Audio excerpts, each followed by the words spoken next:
It's AJ. You're out here in the shop with me.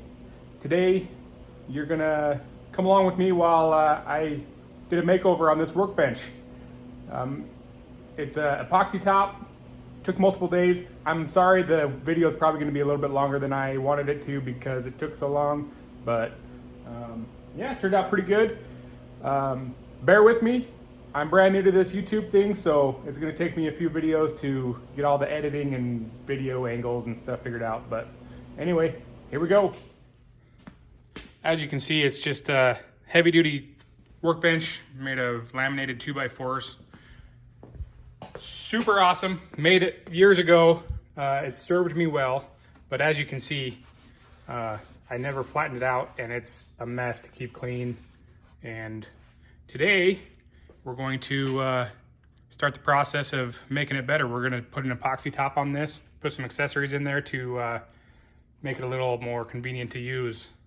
So I'm gonna unload this thing and move it out, hurt my back because it's really heavy, and then we'll start sanding down the top and do what we gotta do to put epoxy on there and make it awesome.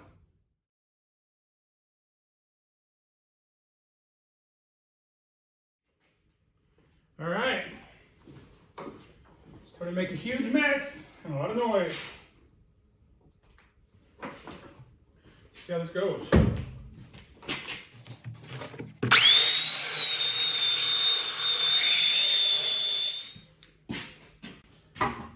So ideally what you would want in this situation is you can build a jig that you run a router back and forth on it to flatten out. It's for flattening slabs for tables and stuff like that. That would be the best, but I'm just gonna abuse this Harbor Freight belt sander to the best of my abilities. I don't know if it's gonna last the rest of the project, but as you can see, there's a high spot right here that I've got a lot to take down, so it's getting better for sure, but we're getting there. Okay, well, I am very impatient, so I pulled out the old finger remover 5000 here to knock down some of the real heavy spots. Now, take it from me, wear good leather gloves when you use this kind of junk. Always use the blade guard. As you can see, mine is a Bluetooth blade guard. Angle grinders can be extremely, extremely dangerous. Ask me how I know.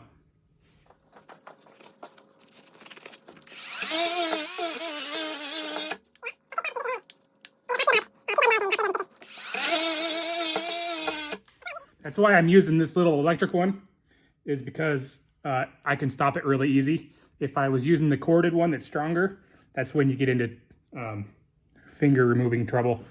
Okay, so with doing epoxy, you have to make sure you fill in all of the holes and cracks. So I'm gonna take these dowels and drive them into the holes where my vise was.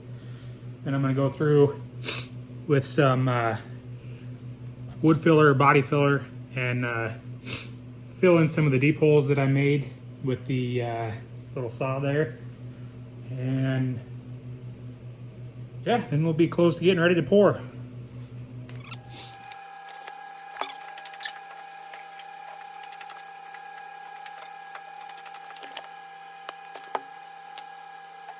All right, so I've gotten it fairly smooth. I'm just gonna clean it up real quick and put a layer down of high bonding primer for the epoxy to stick to and make it white so it's nice and bright so I can see. What I'm doing here is putting some packaging tape on some 1x2s. I'm gonna border it with 1x2 to prevent the epoxy from running off the edge. All right, got my border on there. And I'm gonna go around with some caulk and seal that and any other little imperfections we might have in here that might leak. All right, well, I think the paint is pretty much dry and the epoxy or the caulk is dry. So we're gonna do it. We're gonna pour our first coat of epoxy. What I'm using is this Stone Coat Countertops Epoxy. If you want a hot tip, put this stuff in a warm water bath before you start pouring.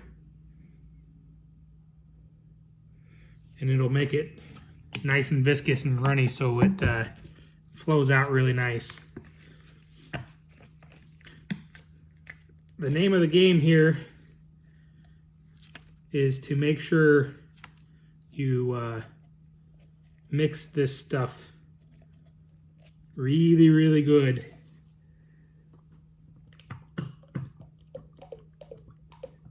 When you think you're done mixing, mix it for another 5 minutes. If you don't mix it good, then you'll have soft spots and sticky spots on your countertops, and that's just, it's bad. So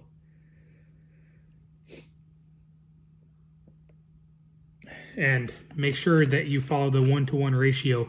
That's the other thing that'll make it have soft spots, is if you get the ratio wrong.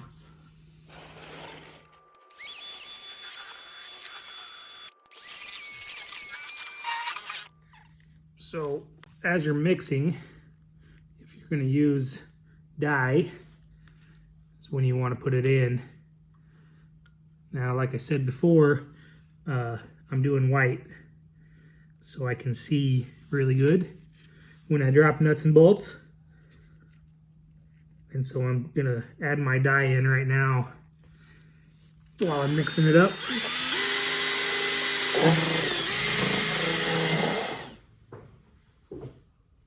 Here's to hoping that I'm ready to go here.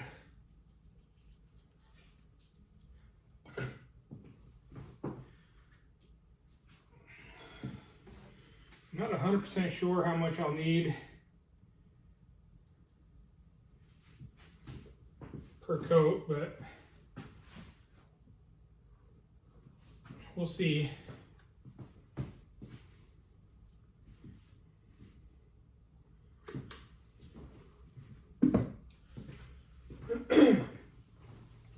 So you want to use a trowel with, I think 1/8 inch depth is what they tell you to use, but this is all I could find, so this is what I'm using.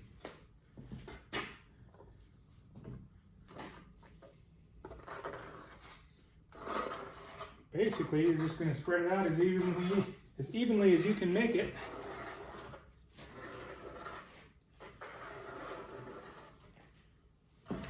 And as long as your table is somewhat level, it will level itself out.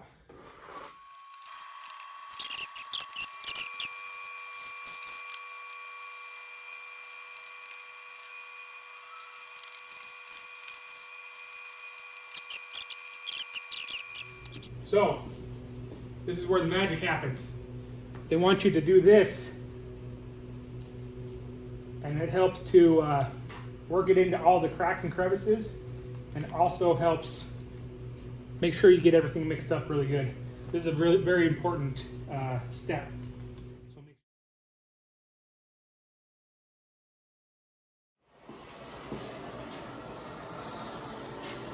what this does, it pops all the surface bubbles.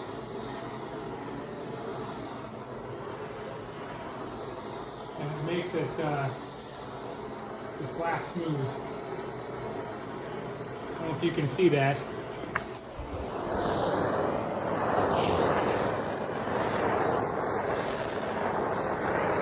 And we'll do this several times.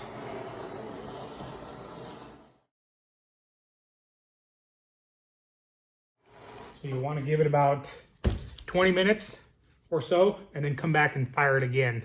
You want to do that 3 or 4 times throughout this process. You can see that it's already pretty glassy. It's going to be pretty awesome. Okay, it's the next day. As you can see, I built a little tent over the table. I I got a heater blowing on it down there at the other end. It didn't stay quite warm enough in here last night. So it didn't fully cure, probably because it was a little thick. But anyway, it's doing pretty good now. I'm just about to take the tent off and do some sanding and then maybe a little bit of painting. As you can see, I wanted to put a back piece on there. So I've got a 2x6 down here. I'm going to put some epoxy on it and get it curing while I do some painting on that. Okay, so I really don't want to take this side piece off yet, but I have to route a channel down the front of this for one of the features of this workbench. So I guess we're just going to do it and we'll have to put it back on. Okay, so I'm going to route a channel down this because I'm going to embed a tape measure in the epoxy. Hopefully it works good. I don't know if it's going to. Here's to hoping.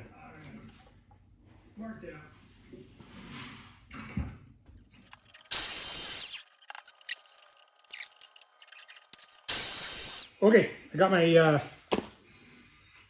my channel routed through there. Worked out pretty good. Now I'm going to hit it with some. I probably don't need to do this because it's still pretty tacky, but I'm going to hit it with some 320. Just so the next epoxy layer and my paint sticks really good.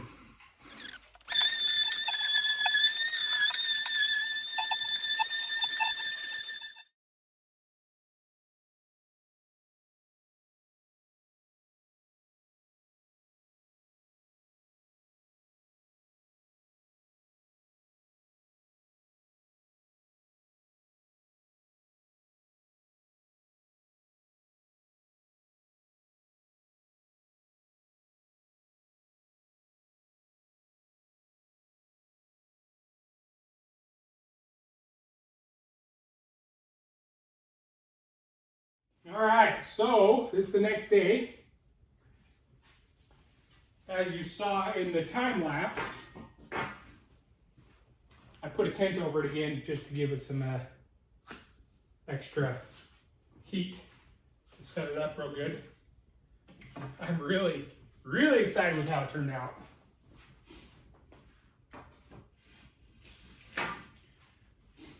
No, it's not perfect, but for my dirty, dingy shop, it is awesome.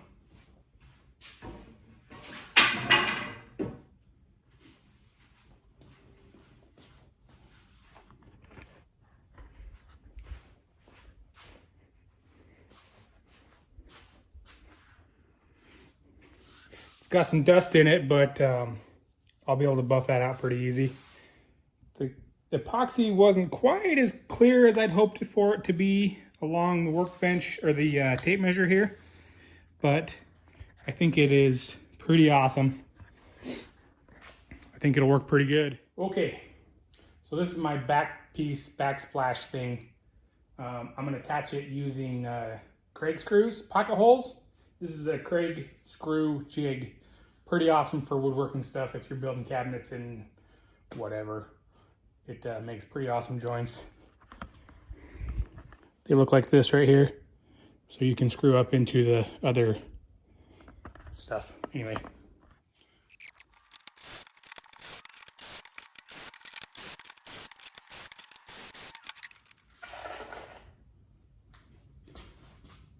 This is what a pocket hole screw looks like. They have different lengths for different sizes of boards, but they're actually surprisingly strong.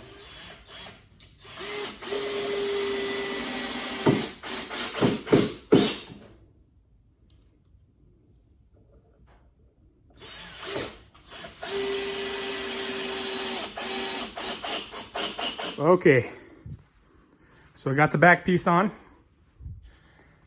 and I got the edges off, the sideboard things off. So I didn't tell you guys about this, but I embedded washers in the epoxy so I can use magnets to hold down stuff. That'll be for a different project a little bit later. But you can see that I screwed up. I forgot I was putting on the back, so I put them a little bit further back than I should have, which is fine. I don't know how much I would use them back there anyway, but okay. So while I'm waiting for the top to cook there, I'm going to work on my next project. So I'm going to put my lathe down there at that end of the workbench, and I got a new big toolbox. So this little toolbox that I've been using, I'm going to take it apart and I'm going to mount it underneath the workbench to hold all the lathe tools, and I'm going to put it on rollers so it'll come out so I can access the top of it. Should be pretty cool, I hope. We'll see. So then when you flip a couple of switches, the radio goes on, the arc reactor goes on. And that will be today's Monday build. Kitting out the electronics and mechanical work for my Iron Man. All right. I have to route another groove, another channel in this to put my T-slot in. I think I've decided where I want to put it. I'm using this chunk of iron as a guide for the router. I wish that it was longer, but what do you do? So, hope it works. I don't want to mess up the top of this, but here we go.